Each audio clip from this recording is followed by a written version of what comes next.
Assalamualaikum warahmatullahi wabarakatuh. Perkenalkan, saya Jelita Nugra Putri, biasa dipanggil Lita dengan NIM 25021060007. Saya mahasiswa S1 Program Studi Pendidikan Akuntansi, Fakultas Keguruan Ilmu Pendidikan di Universitas PGRI Madiun. Di sini saya membuat video untuk memenuhi tugas atau UTS atau UAS mata kuliah pengantar pendidikan dengan dosen pengampun Dr. Nur Wahyuning Sulistiawati, SE, MPD. Di sini saya akan menyampaikan materi tentang sistem pendidikan dasar dan menengah dari negara Singapura. Kajian materinya ada 4. Yang pertama, sistem pendidikan secara umum di negara Singapura. Yang kedua, kurikulum pendidikan di negara Singapura. Yang ketiga, sistem penjaminan mutu siswa, guru, dan sekolah. Yang keempat, ada pendanaan pendidikan di negara Singapura. Di sini saya akan menyampaikan yang sistem pendidikan secara umum di negara Singapura. Sistem pendidikan di Singapura dikenal disiplin, terstruktur, dan berorientasi pada mutu. Pemerintahan melalui Ministry of Education atau disingkat MUE yang mengatur seluruh kebijakan kurikulum dan mutu pengajaran di sekolah. Bahasa pengantar utamanya adalah bahasa Inggris, sedangkan bahasa ibunya adalah Mandarin, Melayu, atau Tamil. Juga diwajibkan untuk menjaga budayanya. Pendidikan menekankan keseimbangan antara akademik, karakter, dan keterampilan abad yang ke-21. Setiap warga negara wajib menempuh pendidikan selama 10 tahun dimulai sejak usia 6 tahun agar seluruh anak memperoleh kesempatan belajar yang sama dan berkualitas yang bertujuan untuk mengembangkan potensi siswa agar menjadi individu yang berpengetahuan luas, berkarakter baik, dan mampu bersaing di tingkat global. Yang selanjutnya ada 5 ciri khas sistem pendidikan. Yang pertama, terpusat dan efisien di bawah pengawasan MUE. Yang kedua, berorientasi pada prestasi dan keterampilan. Yang ketiga, ada bahasa Inggris sebagai bahasa pengantar utama. Yang keempat, ada pendidikan karakter dan moral diterapkan sejak dini. Yang terakhir, ada sistem jalur akademik, teknikal, dan vokasional sesuai kemampuan siswa. Selanjutnya ada sistem pendidikan. Nah, sistem pendidikannya ada 5. Yang pertama ada prasekolah. Pendidikan prasekolah di Singapura diperuntukkan bagi anak usia 3 hingga 6 tahun dengan masa belajar selama 3 tahun. Tahapan ini belum bersifat wajib, namun sangat dianjurkan karena menjadi dasar penting untuk kesiapan anak masuk sekolah dasar.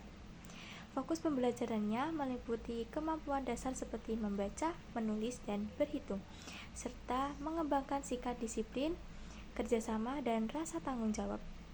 Lembaga prasekolah sebagian besar dikelola oleh pihak swasta, tetapi tetap berada di bawah pengawasan Ministry of Education atau disingkat MOE agar mutu pendidikan terjamin.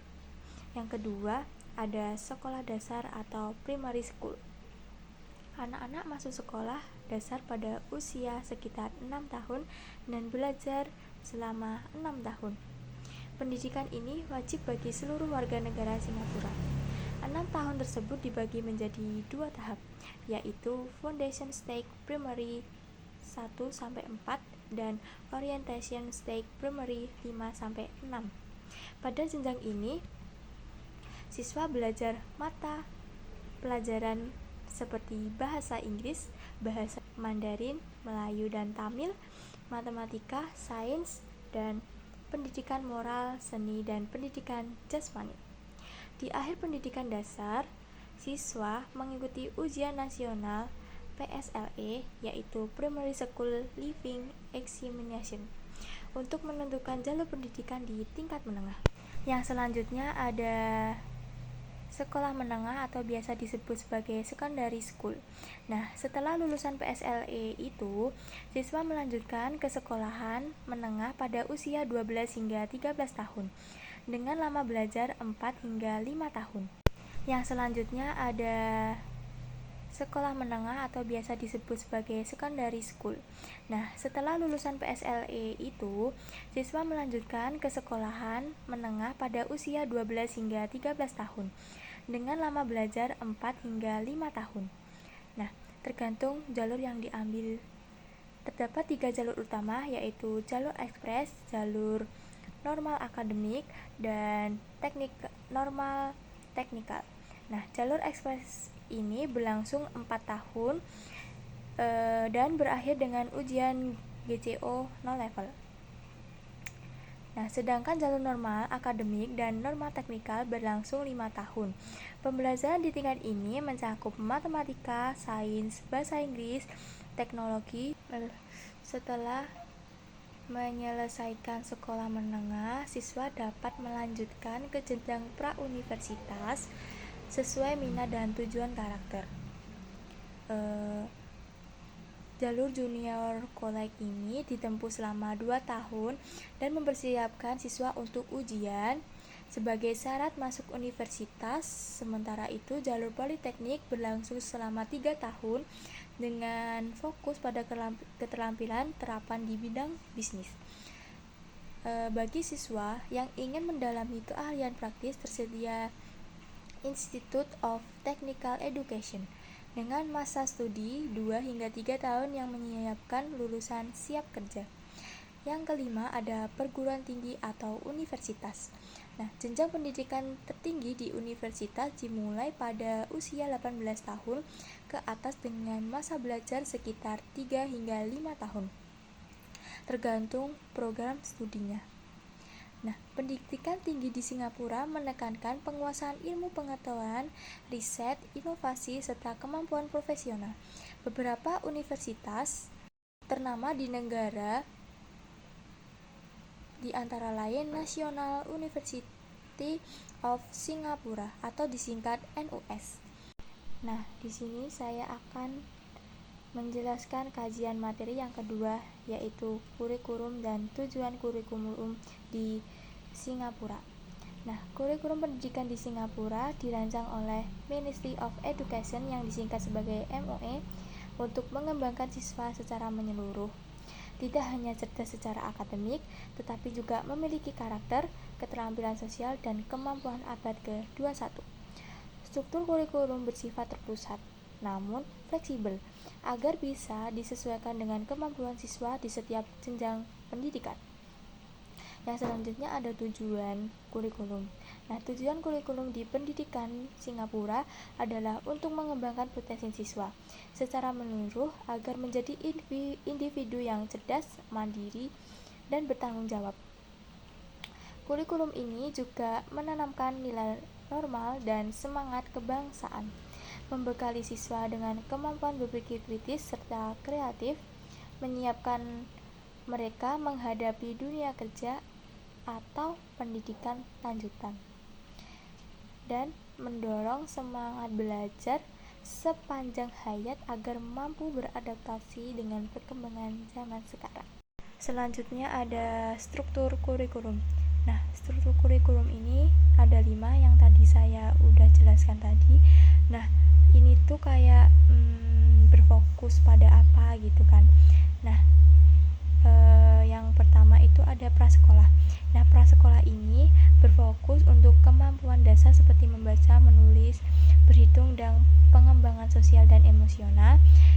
Sedangkan sekolah dasar itu menekankan mata pelajaran utama seperti bahasa Inggris, bahasa ibu, matematika, sains, disertai moral, seni, dan jasmani. Yang sekolah menengah itu disesuaikan sama 3 jalur tadi ya, jalur ekspres, normal akademik, dan normal teknikal, dengan pembelajaran sains, teknologi, bahasa, dan ilmu sosial. Yang pra-universitas itu terdiri dari junior college, politeknik, dan ITE yang berfokus pada akademik dan keterampilan terapan sesuai bidangnya. Yang selanjutnya ada perguruan atau universitas. Ini menitik beratkan pada penelitian, inovasi, serta penerapan ilmu di berbagai bidang profesional. Yang selanjutnya, yang kajian materi, yang bagian C itu sistem penjaminan mutu siswa, guru, dan sekolah. Penjaminan mutu pendidikan di Singapura dilakukan oleh Ministry of Education (MOE) itu tadi melalui pengawasan terhadap siswa, guru, dan sekolah. Mutu siswa dijaga lewat evaluasi berkelanjutan dan ujian nasional seperti PSLE serta GCO dan A level. Mutu guru dijamin dengan pelatihan rutin melalui National Institute of Education disingkat NIE agar profesional dan kompeten. Sementara mutu sekolah dipantau melalui Social Excellence Framework disingkat SEF yang menilai kinerja manajemen dan hasil pembelajaran. Sistem ini memastikan seluruh aspek pendidikannya di Singapura berjalan yang berkualitas dan sesuai standar internasional. Nah, yang kajian materi yang terakhir, yang D itu sistem pendanaan pendidikan Singapura. Nah, sistem pendanaan di Singapura ini dikelola lagi dari pemerintahan melalui Ministry of Education agar semua warga negaranya itu mendapatkan akses belajar yang merata dan berkualitas.